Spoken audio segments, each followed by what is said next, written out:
Hello friends, welcome to Bangera's cooking channel. ಇವತ್ತು ನಾನು ಮಂಗಳೂರು ಮದುವೆ ಮನೆಗಳಲ್ಲೆಲ್ಲ ಮಾಡುವಂತಹ ಚಿಕನ್ ಕರಿ ಹೇಗೆ ಮಾಡೋದು ಅಂತ ತೋರಿಸ್ಕೊಡ್ತಾ ಇದ್ದೇನೆ ಫ್ರೆಂಡ್ಸ್.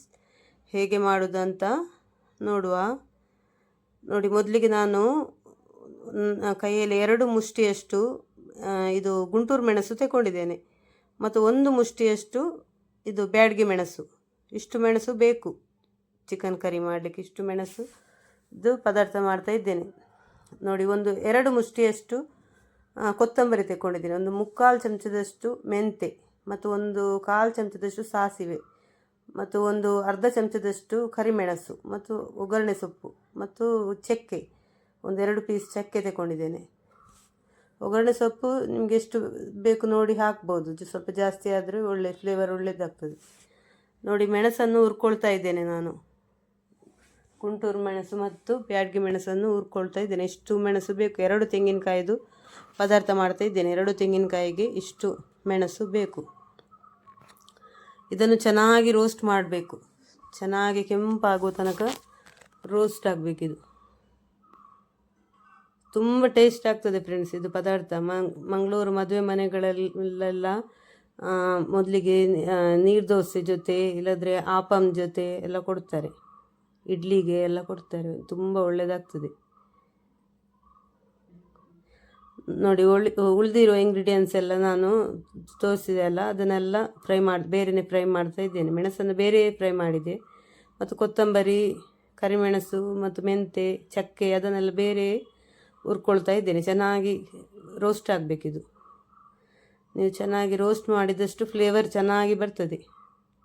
ಲೋ ಫ್ಲೇಮಲ್ಲೇ ಇಟ್ಟು ಫ್ರೈ ಮಾಡಬೇಕು, ತುಂಬ ಫಾಸ್ಟಲ್ಲಿ ಇಟ್ಟು ಫ್ರೈ ಮಾಡಬೇಡಿ. ಲೋ ಫ್ಲೇಮಲ್ಲಿ ಇಟ್ಟು ಫ್ರೈ ಮಾಡಿದರೆ ಅದರ ಅರೋಮಾ ತುಂಬ ಚೆನ್ನಾಗಿ ಬರ್ತದೆ. ಫಾಸ್ಟಲ್ಲಿ ಇಟ್ಟರೆ ಫ್ರೈ ಆಗೋದಿಲ್ಲ, ಸೀದೋಗ್ತದೆ ಅಷ್ಟೇ. ಕೆಂಪಾಗಬೇಕು. ನೋಡಿ, ತೆಂಗಿನಕಾಯಿ ಹಾಕ್ತಾ ಇದ್ದೇನೆ ನಾನು 2 ತೆಂಗಿನಕಾಯಿ ತಗೊಂಡಿದ್ದೇನೆ. ಅದರಲ್ಲಿ ಅರ್ಧ ಗೆರಟೆ ತೆಂಗಿನಕಾಯಿಯನ್ನು ನಾನು ಇದರಲ್ಲಿ ಹುರ್ಕೊಳ್ಳಿಕ್ಕೆ ಹಾಕ್ತಾ ಇದ್ದೇನೆ. ನೋಡಿ, ಅರ್ಧ ಗೆರಟೆ ತೆಂಗಿನಕಾಯಿ ಹುರ್ಕೊಳ್ತಾ ಇದ್ದೇನೆ. ಒಂದು ಸ್ವಲ್ಪ ಅರಿಶಿನ ಹುಡಿ ಹಾಕ್ತಾ ಇದ್ದೇನೆ ಇದಕ್ಕೆ ಫ್ರೈ ಮಾಡಲಿಕ್ಕೆ. ಮತ್ತೆ ಪುನಃ ಹಾಕ್ತೇನೆ ನಾನು ಅರಿಶಿನ ಹುಡಿ ಮಿಕ್ಸಿಗೆ, ಇದು ಗ್ರೈಂಡರ್ಗೆ ಹಾಕುವಾಗ. ಈಗ ಸ್ವಲ್ಪ ಅರಿಶಿನ ಹುಡಿ ಇದಕ್ಕೆ ಹಾಕಿದ್ದೇನೆ. ಚೆನ್ನಾಗಿ ಫ್ರೈ ಆಗಬೇಕಿದು. ಚೆನ್ನಾಗಿ ಫ್ರೈ ಆದರೆ ತುಂಬ ರುಚಿ ಆಗ್ತದೆ. ನೋಡಿ, ನೀರುಳ್ಳಿ 2 ನೀರುಳ್ಳಿ ಚಾಪ್ ಮಾಡಿಟ್ಟದ್ದು ಹಾಕ್ಕೊಳ್ತಾ ಇದ್ದೇನೆ. ಇದು ಚೆನ್ನಾಗಿ ಫ್ರೈ ಆಗಬೇಕು. ನಾನು ಹೇಳಿದ ಅಳತೆಯಲ್ಲೇ ಮಾಡಿ ಫ್ರೆಂಡ್ಸ್, ತುಂಬ ಟೇಸ್ಟ್ ಆಗ್ತದೆ ನಿಮಗೆ. ಮದುವೆ ಮನೆಗಳಲ್ಲೆಲ್ಲ ಹೇಗೆ ಮಾಡ್ತಾರೆ ಅದೇ ಟೇಸ್ಟ್ ಬರ್ತದೆ ನಿಮಗೆ.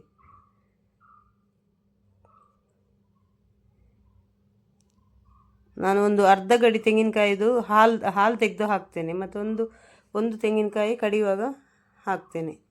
ನೋಡಿ, 1.5 ಚಮಚದಷ್ಟು ಜೀರಿಗೆ ಮತ್ತು 1 ಬೆಳ್ಳುಳ್ಳಿ, ಫುಲ್ ದೊಡ್ಡ ಬೆಳ್ಳುಳ್ಳಿ ತಗೊಂಡಿದ್ದೇನೆ. ಇದೆಲ್ಲ ಒಟ್ಟಿಗೆ ಚೆನ್ನಾಗಿ ಹುರ್ಕೊಳ್ಬೇಕು. ತೆಂಗಿನಕಾಯಿ ನೋಡಿ ಎಷ್ಟು ತುಂಬ ಅಂದರೆ ತುಂಬ ಹುರ್ಕೊಳ್ಳಿಕ್ಕಿಲ್ಲ, ನಿಮಗೆ ಕಪ್ಪಾಗೋ ತನಕ ಹುರ್ಕೊಳ್ಳಿಕ್ಕಿಲ್ಲ. ಸ್ವಲ್ಪ ನೋಡಿ, ಇಷ್ಟು ಹುರ್ಕೊಂಡ್ರೆ ಸಾಕು. ನೋಡಿ, ಹುಳಿ ಹಾಕ್ತಾ ಇದ್ದೀನಿ. ಹುಳಿ ತುಂಬ ಹಾಕಲಿಕ್ಕಿಲ್ಲ. ನೋಡಿ, ಇಷ್ಟು ಹುಳಿ ಸಾಕು. ಚಿಕನ್ಗೆ ಹುಳಿ ಸ್ವಲ್ಪ ಕಮ್ಮಿ.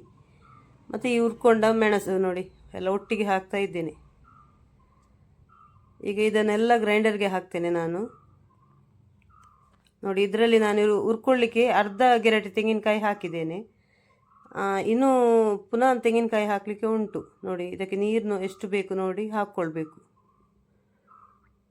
ಇದು ಸಣ್ಣ ಆಗಲಿಕ್ಕೆ ಎಷ್ಟು ನೀರು ಬೇಕು ನೋಡಿ ಹಾಕ್ಕೊಳ್ಬೇಕು.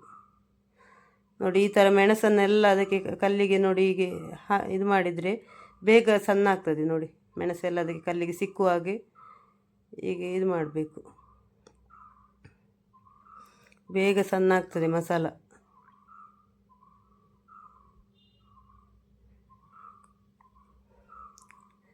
ಇದಕ್ಕೆ ಇನ್ನೂ ನಾನು ಅರ್ಧ ಹುರ್ಕೊಳ್ಳಿಕ್ಕೆ ಹಾಕಿದ್ದೇನಲ್ಲ ತೆಂಗಿನಕಾಯಿ, ಇನ್ನು 1 ತೆಂಗಿನಕಾಯಿಯನ್ನು ನಾನು ಪುನಃ ಹಾಕ್ತಿದ್ದೇನೆ ನಾನು ಕಡಿಯುವಾಗ. ಇದು ಒಳ್ಳೆ ಸಣ್ಣ ಆಗಬೇಕು.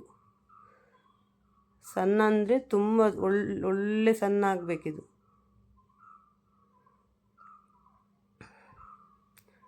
ಇನ್ನೂ ಅರ್ಧ ಗಡಿ ತೆಂಗಿನಕಾಯಿದು ಹಾಲು ತೆಗಿಲಿಕ್ಕೆ ಉಂಟು. ಒಟ್ಟಿಗೆ 2 ತೆಂಗಿನಕಾಯಿ ತಗೊಂಡಿದ್ದೇನೆ ನಾನು.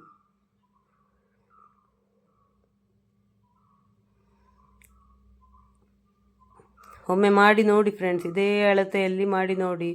ನೀವು ಮತ್ತೆ ಹೇಳಿ ನನಗೆ ಹೇಗೆ ಬಂದಿದೆ ಅಂತ ಹೇಳಿ. ತುಂಬ ಟೇಸ್ಟ್ ಆಗ್ತದೆ ಇದು ಪದಾರ್ಥ. ನೋಡಿ ಸಣ್ಣ ಆಗ್ತಾ ಬಂದಿದೆ, ಇನ್ನೂ ಒಳ್ಳೆ ಸಣ್ಣ ಆಗಬೇಕಿದು. ನೋಡಿ ಗೋಡಂಬಿಯನ್ನು ನಾನು ತೊಳೆದು ನೀರಲ್ಲಿ ನೆನೆಲಿಕ್ಕೆ ಇಟ್ಟಿದ್ದೇನೆ. 50 ಗ್ರಾಮ್ಸ್ ಗೋಡಂಬಿ ತಗೊಂಡಿದ್ದೇನೆ ನಾನು. 50 ಗ್ರಾಮ್ಸ್ ಗೋಡಂಬಿ ಬೇಕು 2 ತೆಂಗಿನಕಾಯಿದು ಮಸಾಲಕ್ಕೆ. ನೋಡಿ ನೆನೆಸಿದ ಗೋಡಂಬಿಯನ್ನು ಹಾಕ್ತಾ ಇದ್ದೇನೆ.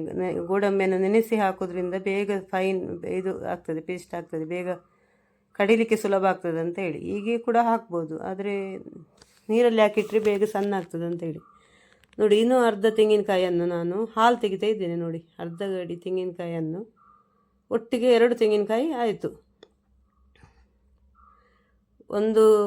ಒಂದು ಗೆರಟೆ ತೆಂಗಿನಕಾಯಿ ಹುರ್ಕೊಳ್ಳಿಕ್ಕೆ ಒಂದು ಇಡೀ ತೆಂಗಿನಕಾಯಿ ಇದಕ್ಕೆ ಕಡಿಯುವಾಗ ಹಾಕಿದ್ದೇನೆ. ಮತ್ತು ಅರ್ಧ ಗೆರಟೆ ತೆಂಗಿನಕಾಯಿಯನ್ನು ಹಾಲು ತೆಗಿತಿದ್ದೇನೆ. ಒಟ್ಟಿಗೆ 2 ತೆಂಗಿನಕಾಯಿ ತಗೊಂಡಿದ್ದೇನೆ. ನೋಡಿ ಚೆನ್ನಾಗಿ ಹಾಲು ತೆಗಿಬೇಕಿದ್ರದ್ದು. ನಾನು ಇದು ಹಾಲು ತೆಗೆದದ್ದು ಮೊದಲನೇ ಹಾಲನ್ನು ಬೇರೆ ತೆಗೆದು ಇಡ್ತೇನೆ, ಮತ್ತು 2ನೇ ಸರಿ ಇದು ಹಾಲು ಬೇರೆ ತೆಗೆದು ಇಡ್ತೇನೆ. ನೋಡಿ ಇದೀಗ ಒಮ್ಮೆ ಹಾಲು ತೆಗೆದ ಮೇಲೆ ಅದರ ಹೂವು ಉಂಟಲ್ಲ, ಅದನ್ನು ಪುನಃ ನೀರು ಹಾಕಿ ನಾನು ಮಿಕ್ಸಿಗೆ ಹಾಕಿ ತೆಗಿತೇನೆ.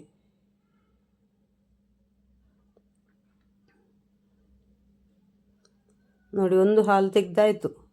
ಈಗ ಇದರ ಹೂವು ನೋಡಿ, ಅದಕ್ಕೆ ಪುನಃ ಮಿಕ್ಸಿಗೆ ಹಾಕಿ ನೋಡಿ ಹೂವಿಗೆ ಪುನಃ ನೀರು ಹಾಕಿ ಅದನ್ನು ಪುನಃ ಮಿಕ್ಸಿಗೆ ಹಾಕಿ ಒಂದು ಸುತ್ತು ತಿರುಗಿಸಿ ಪುನಃ ನಾನು ಹಾಲು ತೆಗೆದು ಇಡ್ತೇನೆ. ಅದನ್ನು ಬೇರೆ ಇಟ್ಟಿರ್ತೇನೆ ನಾನು. ದಪ್ಪ ಹಾಲು ಮತ್ತು ನೀರು ಹಾಲು ನೋಡಿ ಬೇರೆ ಬೇರೆ ತೆಗೆದು ಇಟ್ಟಿದ್ದೇನೆ ನಾನು. ನೋಡಿ ಇಲ್ಲಿ ನೋಡಿ ಒಂದು 4 ನೀರುಳ್ಳಿ, ಮತ್ತೊಂದು 7-8 ಕಾಯಿಮೆಣಸು, ಮತ್ತು ಶುಂಠಿ ಮತ್ತು ಬೆಳ್ಳುಳ್ಳಿ, ಮತ್ತು ಕರಿಬೇವಿನ ಸೊಪ್ಪು ಎಲ್ಲ ಪೀಸ್ ಮಾಡಿ ಕಟ್ ಮಾಡಿ ಇಟ್ಟಿದ್ದೇನೆ. ಒಂದು 3 ಟೊಮೆಟೊ ತಗೊಂಡಿದ್ದೇನೆ, ಕಟ್ ಮಾಡಿ ಚಾಪ್ ಮಾಡಿ ತಗೊಂಡಿದ್ದೇನೆ. 3-4 ಟೊಮೆಟೊ ಹಾಕ್ಬೋದು. ನೋಡಿ ಮಸಾಲೆ ನೋಡಿ ಫೈನ್ ಪೇಸ್ಟ್ ಆಗಿದೆ. ಈಗ ಒಗ್ಗರಣೆ ಇಡ್ತಾ ಇದ್ದೇನೆ. ನೋಡಿ ತೆಂಗಿನ ಎಣ್ಣೆ ಹಾಕಿದ್ದೇನೆ. ಯಾವ ಎಣ್ಣೆ ಕೂಡ ಯೂಸ್ ಮಾಡ್ಬೋದು, ತೆಂಗಿನ ಎಣ್ಣೆ ಒಳ್ಳೆಯದಾಗ್ತದೆ ಫ್ಲೇವರ್. ನಾವು ತೆಂಗಿನ ಎಣ್ಣೆನೇ ಯೂಸ್ ಮಾಡೋದು. ನೋಡಿ ಚಾಪ್ ಮಾಡಿದ ನೀರುಳ್ಳಿಯನ್ನು ಒಗ್ಗರಣೆ ಇಡ್ತಾ ಇದ್ದೇನೆ. ನೋಡಿ ಕಾಯಿಮೆಣಸು ಹಾಕ್ತಾ ಇದ್ದೇನೆ. ಕಾಯಿಮೆಣಸು ಒಂದು 8-10 ಹಾಕಿದರೂ ತೊಂದರೆ ಇಲ್ಲ. ನಾನು ಒಂದು 8 ಕಾಯಿಮೆಣಸು ಹಾಕಿದ್ದೇನೆ. ಮತ್ತು ಶುಂಠಿ ಬೆಳ್ಳುಳ್ಳಿ ಚಾಪ್ ಮಾಡಿದ್ದು ಒಂದು ಇಂಚಿನಷ್ಟು ಇದು ತಗೊಂಡಿದ್ದೀನಿ ಶುಂಠಿ, ಮತ್ತು ಒಂದು ಬೆಳ್ಳುಳ್ಳಿ ಚಾಪ್ ಮಾಡಿ ಇಟ್ಕೊಂಡಿದ್ದೇನೆ. ಮತ್ತು ಕರಿಬೇವಿನ ಸೊಪ್ಪು ಧಾರಾಳವಾಗಿ ಹಾಕ್ಬೋದು, ಫ್ಲೇವರ್ ಒಳ್ಳೆಯದಾಗ್ತದೆ ಚಿಕನ್ಗೆಲ್ಲ. ಕರಿಬೇವಿನ ಸ್ವಲ್ಪ ಜಾಸ್ತಿ. ಟೊಮೆಟೊ ನೋಡಿ ಒಂದು 3 ಟೊಮೆಟೊ ತಗೊಂಡಿದ್ದೀನಿ. ನೀವು ಒಂದು 4 ಟೊಮೆಟೊ ಕೂಡ ಹಾಕ್ಬೋದು, ಏನು ತೊಂದರೆ ಇಲ್ಲ, ಒಳ್ಳೆ ಟೇಸ್ಟ್ ಆಗ್ತದೆ.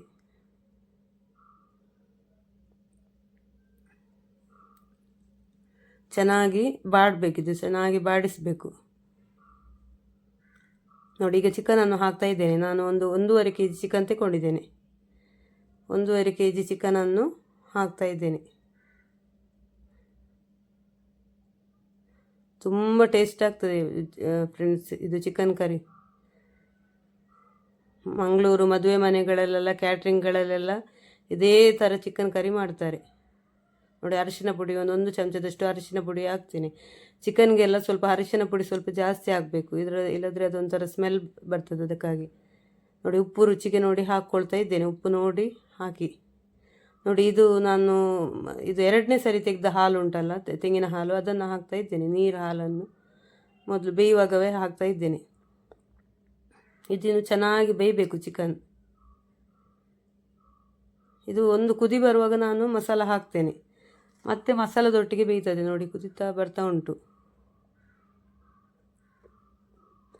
ಚಿಕನ್ ಚೆನ್ನಾಗಿ ಬೆಂದ ಮೇಲೇ ಮಸಾಲ ಹಾಕಬೇಕಂತೇನಿಲ್ಲ. ನೋಡಿ ಇಷ್ಟು ಬೇಯುವಾಗ ಮಸಾಲ ಹಾಕ್ತಾ ಇದ್ದೇನೆ ನಾನು. ಇನ್ನು ಮಸಾಲೆ ಒಟ್ಟಿಗೆ ಬೇಯ್ತದೆ. ಬಾಯ್ಲರ್ ಚಿಕನ್ ಆಗಿದ್ದರಿಂದ ಬೇಗ ಬೇಯ್ತದೆ. ನೀವು ಟೈಸನ್ ಚಿಕನ್ ಆದರೆ ಒಳ್ಳೆ ಬೆಂದ ಮೇಲೇ ಮಸಾಲ ಹಾಕಬೇಕು.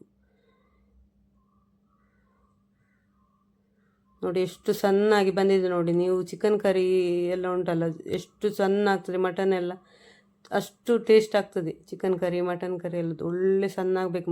ಮಸಾಲ ಕ್ವಾಂಟಿಟಿ ಕೂಡ ಜಾಸ್ತಿ ಆಗ್ತದೆ, ತುಂಬ ಟೇಸ್ಟ್ ಆಗ್ತದೆ. ಇದು ನಿಮಗೆ ಇಡ್ಲಿ ಜೊತೆ ಕೋರೊಟ್ಟಿ ಜೊತೆ ಎಲ್ಲ ತುಂಬ ಟೇಸ್ಟ್ ಆಗ್ತದೆ, ನೀರು ದೋಸೆಗೆಲ್ಲ.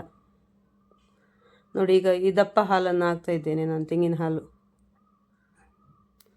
ಕೊನೆಯಲ್ಲಿ ಹಾಕಿ ಮಿಕ್ಸ್ ಮಾಡ್ತಾ ಇದ್ದೇನೆ. ನೋಡಿ ಹೇಗೆ ಬಂದಿದೆ ನೋಡಿ, ತುಂಬ ಮೈಲ್ಡಾಗಿ ತುಂಬ ಚೆನ್ನಾಗಿ ಬಂದಿದೆ ಚಿಕನ್ ಕರಿ.